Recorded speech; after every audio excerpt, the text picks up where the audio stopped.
अब यही बात वर्ड्सवर्थ और कालरिज मानते हैं। यानी कालरिज और वर्ड्सवर्थ आप प्लेटो से प्रभावित हैं, होरेस से प्रभावित हैं और कांट से प्रभावित। देखिए तो अपने जो परंपरा जो है उनकी, वो किस तरह परंपरा से जुड़ते हैं और परंपरा से विद्रोह करते हुए अपना रास्ता अलग बनाते हैं। भावानुभूति की बात करें तो मन की सहज प्रक्रिया है, यानी सेंसिबिलिटी जो है वो बनावटीपन वहाँ पर नहीं होना चाहिए।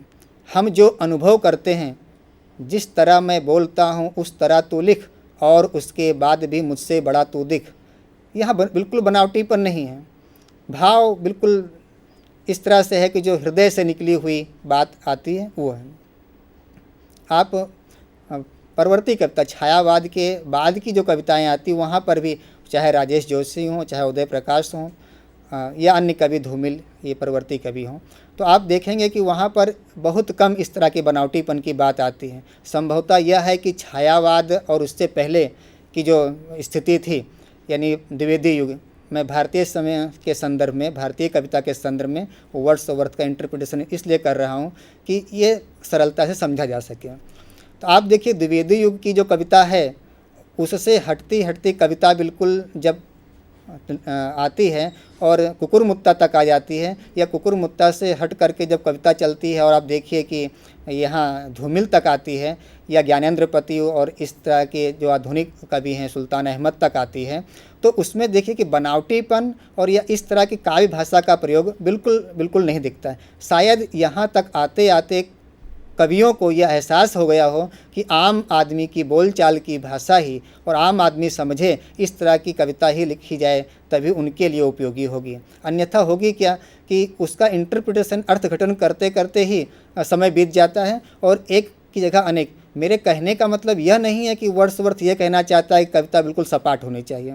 मैं ये कहना चाहता हूँ कि वर्ड्सवर्थ जो चुने हुए शब्द, जैसा कि मैंने चंपा काले अक्षर नहीं चिन्हती में बात कही, या त्रिलोचन की जो नगई मेहरा कविता आती है, आप देखिए नगई मेहरा भी अनपढ़ है और चंपा भी अनपढ़ है, और दोनों पात्रों को रखते हुए जो त्रिलोचन कहते हैं, नगई मेहरा इस संदर्भ में कहीं पढ़े लिखे अच्छे विद्वानों से श्रेष्ठ साबित होता है। उसकी जो सूझ है वो यहाँ चंपा में भी वही बात दिखती है।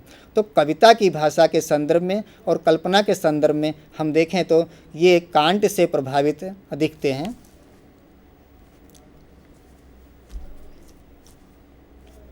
रोमांटिसिज्म में कल्पना की प्रधानता थी।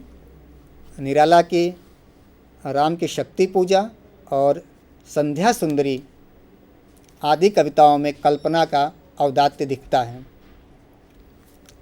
मैंने उदाहरण अभी निराला की 2-3 कविताओं से दिया था, और उसमें राम की शक्ति पूजा अधिकांशतः एक बड़ी कविता, एक स्टैंडर्ड कविता मानी जाती है। और राम की शक्ति पूजा के लिए अगर हम कहें कि उसमें एक शब्द आता है राजीव नयन। अब राजीव नयन या इस तरह के जो कविता की शुरुआत ही जैसे होती है, और पूरा आकाश की जो लालिमा है और सूर्यास्त होने की जो ये बात आती है, तो ये जो कल्पना है वो कल्पना कवि ने किस तरह से किया होगा, यानी कितनी ऊंचाई पर जा कर के, कितनी गहराई में जा कर के, किस तरह के सोच विचारों में डूबते हुए। ये मुझे नहीं लगता है कि कोई कवि इस तरह तुरंत आशु कवि की तरह या आशु कविता की तरह लिख दे। ये निश्चित तौर पर ये गुजराती में क्या वागोड़वू, यानी जुगाली करने की बात है कि महीनाओं वर्षों तक वो मन में अपने शांति के क्षणों के जब आए शांति के क्षण, और तभी वो कविता लिखे और तभी वो सही बात आती है। इसी प्रकार संध्या सुंदरी धीमे धीमे आकाश से जो संध्या सुंदरी यानी सूर्यास्त होने जा रहा है, उसका जो चित्रण आप देखें तो ये जो कल्पना आती है वह निश्चित तौर पर निराला के काव्य साधना का परिणाम है। प्रसाद की बात करें तो कामायनी की ये 4 पंक्तियाँ, नील परिधान बीच सुकुमार, खिल रहा मृदुल अधखुला अंग, खिला हो ज्यों बिजली का फूल, मेघ बन बीच गुलाबी रंग। अब यहाँ देखिए कि कम्युनिकेशन भी कितना है कि जो नायिका का अंग खुला है वो अधखुला अंग, और परिधान कैसा है तो नील परिधान है, और मेघ कैसा है तो जैसे कि बादल छाए हों और बिजली की जो चमक है, और उसके बीच में जो गुलाबी रंग की कल्पना है। अब प्रसाद की जो कामायनी है उसमें जो ये कल्पना शक्ति का जो प्रयोग हुआ है वो अन्यत्र भी उनके होता है, लेकिन ये देखते ही बनता है। कविता में अगर इस तरह से देखा जाए तो कल्पना एक मानसिक शक्ति है। कल्पना एक मानसिक शक्ति है। कवि कल्पना के द्वारा वस्तुओं, घटनाओं और स्थितियों आदि के बिंबों का स्वच्छंद पुनर्सर्जन और संयोजन करता है। शमशेर की कविता में एक बार आता है कि चूल्हा जो है वो बिल्कुल लीपा हुआ है और बिल्कुल अभी अभी लीपा गया है, ऐसा कहते हैं। अब आप या नागार्जुन की जो कविताएं आती हैं और उसमें आप जैसे कि बहुत दिनों तक चूल्हा रोया, चक्की रही उदास, बहुत दिनों तक कानी कुतिया सोई उसके पास, बहुत दिनों तक लगी भीत पर छिपकलियों की गश्त, बहुत दिनों तक चूहों की भी हालत रही शिकस्त। मैं कल्पना के संदर्भ में इस तरह की बातें इसलिए रखता हूँ जानबूझ करके कि इसका सीधा संबंध कहीं भी जोड़ा नहीं जाता है, लेकिन ऐसी स्थितियों से कभी गुजरा हुआ है। अकाल क्या होता है, अगर हम सिर्फ कल्पना ही करें तो निश्चित तौर पर छिपकलियों की गश्त की बात नागार्जुन नहीं कर सकते। वो कल्पना तभी साकार होती जब अनुभवजन्य हो। वर्ड्सवर्थ ये बात पहले कहते हैं कि कविता अनुभवजन्य होनी चाहिए, उसमें अनुभव शक्ति भी होनी चाहिए। तो बहुत दिनों तक चूल्हा रोया या चक्की रही उदास, ये जो पूरा वातावरण होता है और अकाल का जो पूरा दृश्य निर्मित होता है, तो कवि की कल्पना शक्ति और यथार्थ का सुभग समन्वय यहाँ देखने को मिलता है। आगे की बात के लिए राजीव जी। भाषा और उसके संदर्भ में सबसे पहले भाषा कैसी होनी चाहिए। प्रीफेस टू लिरिकल बैलेट्स में वर्ड्सवर्थ ने कहा कि भाई भाषा का जो हो, कोई भी चीज़ हो, अगर भाषा है तो भाषा का स्थान को ध्यान में रखना चाहिए, उसका स्तर, उसका विचार ध्यान में रखना चाहिए, उसकी भावनाएं ध्यान में रखना चाहिए, और भाषा ऐसी हो जो प्रकृति के बहुत ही निकट हो, बहुत ही करीब हो। कल्पना का रंग उसमें होना चाहिए। जहाँ तक उन्होंने भाषा की बात कही, उन्होंने यहाँ एक चीज़ कही कि भाई भाषा गद्य और पद्य, इसमें कोई अंतर नहीं होता। उनके ही साथी कॉलरिज ने इस बात का खंडन किया। उन्होंने कहा नहीं, मतलब भाषा जो है वो दोनों की अलग अलग होनी चाहिए। दोनों मित्रों में ही ये बात अमुक विरुद्ध थे, लेकिन फिर भी सबकी अपनी अपनी मान्यताएं होती है, उनकी भी अपनी मान्यता थी। इसलिए समकालीन कविता से जो घुटन हुई तो उनसे उन्होंने ये सबक लिया, क्योंकि वो उनका जन्म भी ऐसी जगह हुआ, ऐसे प्राकृतिक सौंदर्य में हुआ, तो वो अपने आप वहाँ, अब वो बचपन में उनकी माता का देहांत हो गया और उन ऐसे कोकरमाउथ जैसे जगह पे रहना, तो ये सारी की सारी, कोई भी कवि होता है उसके पीछे बहुत सारे कारण होते हैं। और फिर उन्होंने ये नक्की किया कि भाई नहीं, इस तरह होना चाहिए, भाषा एकदम ऐसी होनी चाहिए जो सीधे सीधे बात कही जा सके। और भाषा का खास उपयोग ये होना चाहिए कि जहाँ से हम कविता को उद्भव कर रहे हैं, जहाँ से कविता जन्म ले रही, वहाँ पर वो व्यक्तियों की अपनी भाषा होनी चाहिए, उनका अपना क्षेत्र होना चाहिए, वहाँ से जुड़ी हुई भाषा होनी चाहिए। उसका मूल जो है वो भाषा का मूल जो है वो लोग होने चाहिए। और दूसरी बात, उन्होंने छंद की बात की कि छंद होना चाहिए। छंद को ऐसा मानते थे भाषा में कि छंद के कारण क्या होता है, आप दुख, कितना भी कष्ट हो आपके ऊपर दुख है, तो वो दुख और कष्ट जो है छंद उसको थोड़ा सा दूर कर देता है, कष्ट हल्का बना देता है। इसलिए भाषा में छंद का उपयोग होना चाहिए। और छंद को तो बहुत ज़्यादा वो मानते थे और छंद का उन्होंने उपयोग भी कई कविताओं में उन्होंने किया है। तो इस प्रकार भाषा जो है वो बिल्कुल ग्रामीण या स्वाभाविक होनी चाहिए। भाषा विनम्र मानव भाषा होनी चाहिए। भाषा प्रकृति का एक फल है, इसलिए भाषा जो है वैभव और सौंदर्य के मध्य में जो चीज़ हो वहाँ से चुनी होनी चाहिए। छंद जो है वो आवेश, उस पर अंकुश लगाना जरूरी है, क्योंकि जैसे मान लिया एकदम इमोशनल हो गया इंसान, तो उस पर भाषा जो है, ये छंद जो उपयोग करते भाषा में, वो उस पर अंकुश लगाता है। ताकि उसकी कविता की रचना जो है वो बहुत अच्छी हो, सुंदर हो, आनंद हो, अपील करती हो, ऐसी भाषा का उपयोग होना चाहिए। जैसा कि आपने राजीव जी कहा कि गद्य और पद्य की भाषा वर्ड्सवर्थ जी।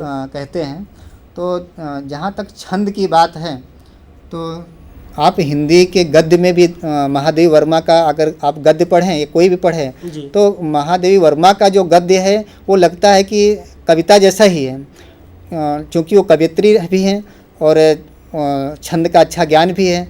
या जो हमारे हिंदी में ललित निबंध आते हैं तो ललित निबंधों की भाषा भी बहुत कुछ काव्यमय जैसी होती है।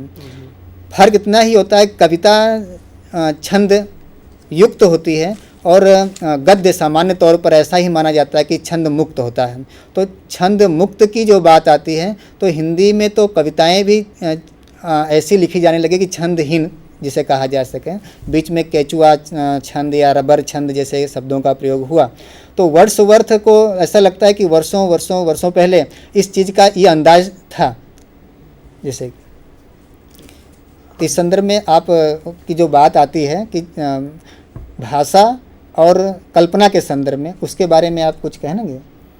जी, कल्पना जो है, जैसे उनकी एक कविता है, I wandered lonely as a sky, तो उन्होंने इसमें एज ए स्काई एक पूरी कल्पना ही है कि जैसे वो भटके, कैसे भटके, जैसे बादल भटकता है ऐसे वो इधर उधर घूमते रहे। तो इस प्रकार कल्पना जो है, कल्पना उसको एक कल्पना का रंग निखरा होना चाहिए, उस पर बिखरा होना चाहिए। क्यों? क्योंकि कोई भी चीज़ होता है, कल्पना सीधी सीधी भाषा में आप कहोगे और कल्पना नहीं होगी तो वो उतना असरकारक नहीं होती है, और कल्पना जो है वो बहुत ज़रूरी है, ऐसा वर्ड्सवर्थ मानते हैं।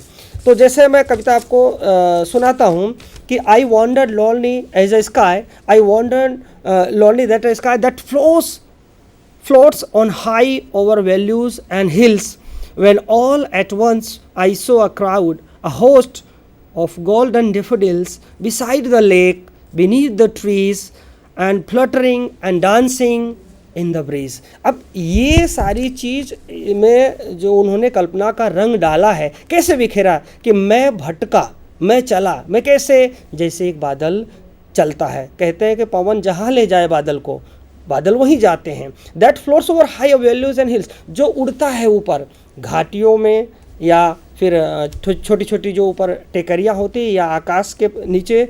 All when all at once I saw a crowd, और जब वो क्राउड यानी यहाँ वो मनुष्य की बात नहीं करता, यहाँ डेफोडिल्स जो फूल है उनकी बात करता, जब उनका वो देखता है। A host of golden daffodils, और गोल्डन कलर के डेफोडिल्स जब वो देखता है, बिसाइड द लेक, लेक के पास, बीनीथ द ट्रीज, और किसके नीचे, पेड़ों के नीचे, fluttering and dancing in the breeze, वहाँ वो क्या पाता है कि हवा जो है, मंद मंद जो पवन है वो डांस कर रहा है और तड़फड़ा रहा है। तो इस प्रकार की बातें जो है वो उसके कल्पनाशील जो कविताएं हैं या कल्पना को जो उसने महत्व दिया है, वो सारी चीज़ें यहाँ दिखती हैं। आगे बोलिए डॉक्टर साहब। जी हाँ, मैं वही बात कहना चाहता था आपसे कि जो कल्पना की बात वर्ड्सवर्थ करते हैं वो मुख्य रूप से इमेजिन यानी अनुभूति जन्य कल्पना की बात करते हैं। और बाद के कवियों ने जैसे कि भारतीय कविता में हम कहें या हिंदी कविता की बात कहें तो कल्पना पर एक तरह का मुलम्मा चढ़ा हुआ दिखता है। यानी वहाँ कल्पना में भाषा की तो बात ठीक है, लेकिन कल्पना भी बनावटी दिखती है। उदाहरण के तौर पर जैसे कि हम लें तो रात्रि या दिन या चंद्रमा और सूर्य जैसे प्राचीन जो बिंब थे या जिसका वर्षों पहले से प्रयोग होता चला आया था, लेकिन आज के संदर्भ में हम देखें तो उसका नया प्रयोग उन्होंने कुछ नहीं किया, उन्होंने कॉपी कट और पेस्ट की ही बात की है। तो ऐसी कल्पना से, ऐसी भाषा से बचने की बात वर्ड्सवर्थ करते रहे हैं। वर्ड्सवर्थ ने जो मुख्य बात भाषा और इस संदर्भ में कही वो यह भी कि भाषा मनुष्य की जन्मतः जो भाषा होती है या मनुष्य जिसमें सोचता विचारता है या जिसका वो उपयोग करता रहता है, तो उसमें अगर कविता कहता है तो वो एकदम फ्लो होती है, बहती रहती है। और जिसमें जैसे कि अनुकरण की हुई भाषा या अनूदित भाषा, या इस तरह से आप देखने जाएं तो जो सीखी हुई भाषा होती है उसमें वह बात वो नहीं बन पाती है जैसा कि जन्म से। इसलिए भाषा की जो पकड़ होती है वो मूल रूप में उन्हीं ग्रामीणों के पास होती हैं। शहरी लोगों के पास तो आयातित चीज़ें होती हैं, शहरी लोगों के पास वो मूल चीज़ नहीं होती हैं। शहरी लोगों में भी आप देखिए जो लोग गांव से जुड़े हुए होते हैं तो उनके पास जो है वही चीज़ मुख्य होती है। मैं पुनः कुछ कविताओं की ओर ले जा कर के इस बात को साबित करना चाहता हूँ कि आप देखिए कि जो प्रेमचंद कालीन गद्य साहित्य है या जो छायावादी कविता है उसमें आप देखिए तो भाषा बिल्कुल सरल है। गोदान में प्रेमचंद जी ऐसा कहते हैं कि होरी जो सोचता है कि उसे ला करके नगर के द्वार पर इस तरह खड़ा कर दिया गया है कि जो भी उधर से गुजरता है उस पर थूक कर चला जाता है। अब ये आप देखिए कि जो एक भव्य दृश्य है, इससे ज़्यादा और उसकी तौहीनी क्या हो सकती है। और चूँकि प्रेमचंद हैं बोलचाल की भाषा में लिखते हैं, मैं इसलिए गद्य और पद्य की दोनों की बात हुई तो इसलिए भी प्रेमचंद को लेता हूँ कि सिर्फ कविता की ही बात में नहीं, लेकिन प्रेमचंद अगर गोदान में भी वो बात करते हैं, कविता नहीं लिखते हैं, अगर वो गद्य ही लिखते हैं तो गद्य में भी भाषा तो वैसे ही आती है। जिसे जीते जी तन ढकने को चीथड़ा ना मिले उसे मरने पर नया कफन दिया जाता है। इसमें कहीं भी कोई भी शब्दावली ऐसी नहीं है कि जो सामान्य पाठक को अखरे।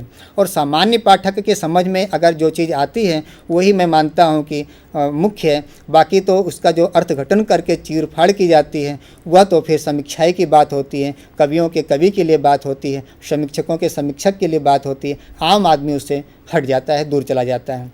तो बड़ी बात यही है कि नवशास्त्रवादी प्रतिक्रिया के स्वरूप जो कदम उठाया उसमें वर्ड्सवर्थ ने साबित किया कि नवशास्त्रवादी जो लोग भाषा में आडंबर प्रिय थे, सामान्य पात्रों को वो कविता से दूर रखते थे, उससे हट करके कविता अपना एक नया स्थान ग्रहण करती है।